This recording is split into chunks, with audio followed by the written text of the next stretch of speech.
این تربوز محصولات همین زمین است. ابسالوم توشف آن را پرورش نموده است. در موسم فصل گرما از مساحت همگی نیم گکتار نتیجه خوب به دست آورد. در نتیجه ثمرناک استفاده نمودن زمین همین گونه تربوز تشنشکن و خربوزه شیرین از همینجا هزارها دانه به بازار ناحیه واسه و بیرون از آن برآورده شدند. تربوزای کلان تا 25 تا 30 کیلو وزن دارد.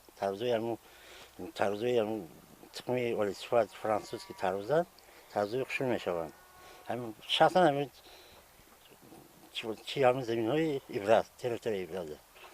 برای که او چخوش غاف سرای که چیش زرد نمیشود تو یک مورد خیلی خفیده میستن.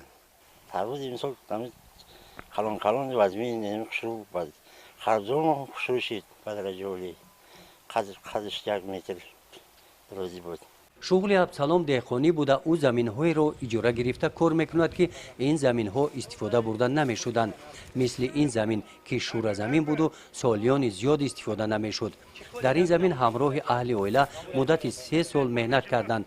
در نتیجه کار کرده درست حاصل خوب به دست آوردند. تو حاصل زمین میگیریم.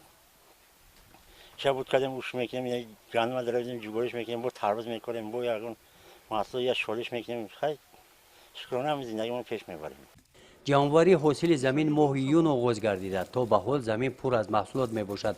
دانه های کلانترین آن از 30 کیلوگرم زیاد وزن دارند.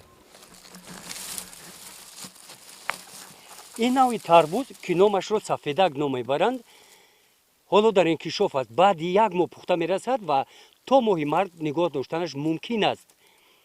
گزارش خواجه نظریف خدای نظر ظهوروف از ناحیه واسه برای برنامه اطلاعاتی نوید.